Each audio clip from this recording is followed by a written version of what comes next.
I've said it before and I'll say it again. Doing a covers album is an extremely difficult task to achieve success in. Rarely do they succeed, as most fail wayside to being inferior than the original counterparts. So does this new EP buck the trend and persevere over it, or does it falter like the others that have done so before them? Hi people, and hello my Chili Con Carnage crew. It's Chili here for a 5-minute review on Ghost's newest record, Phantomime, the EP. Straight off the bat, I think this album got a lot right, with only a few things wrong. Yes, it's difficult to make a good covers album, and Metallica's Garage Inc. is the only great covers album, even including this EP. Come fight me. But I can see that Ghost got a lot of things right when they did this record. Only 5 tracks with a runtime of less than 25 minutes while doing mostly cover versions of tracks that aren't defining songs by the original artist. A shorter runtime really does work well, so let's discuss these songs. See No Evil starts off the album, and this is a song by the artist Television. The only work that I'm familiar with by Television is Marquee, which is a 10+ minute track, which is a really cool track. I'm not familiar with this song, but it sounds like a decent cover.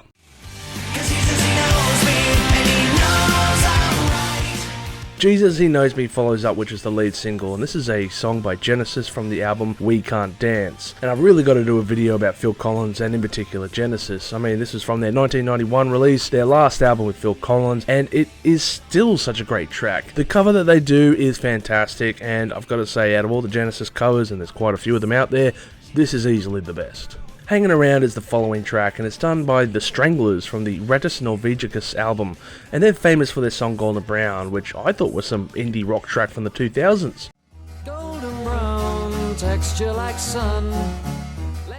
Apparently that song came out in 1981, so thanks to Ghost I have now found out about this band, in particular that song and the history behind it. We follow this up with the song Phantom of the Opera, which is a ballsy choice for an Iron Maiden track. I mean, it's from their debut album, which as far as Iron Maiden goes is not their most well-renowned work. And the original vocalist Paul Di'Anno has come out stating that, and I quote, "It fucking sucks." It's a bit harsh to say that, but it's certainly an interesting song to pick. Out of all the songs they could have chosen, like Run to the Hills or Number of the Beast, they chose this song, and I think that does quite well. It's a decent cover, I do like it. I don't think this fucking sucks, as Paul said. And it's good to hear that Paul is on the mend now, because I believe he had a heart attack a couple of months ago, so I guess there's that part of it.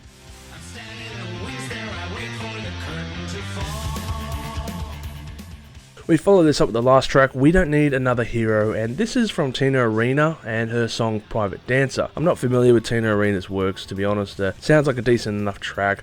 Listening to the original, yeah, it does its job. If there is another factor that I believe will make this record work, it's the curiosity factor, in particular for the younger fans. I was talking to a friend around my age group about the single they released, Jesus He Knows Me, and he said that he had never heard of the original musicians Genesis, which came as a bit of a surprise to me. But that produces an opportunity for him to check out such a legendary band with their incredible songs, and I feel that this will be the case for so many others as well who are curious enough to see where Tobias gets his influences from, and maybe in turn they can have their Garage Inc. moment with this record. Overall, I will score this record at 7 million chilies on the spicy scale, which is a bit generous, but I think it's very entertaining, this record, with my favourite tracks being No Son of Mine and Phantom of the Opera.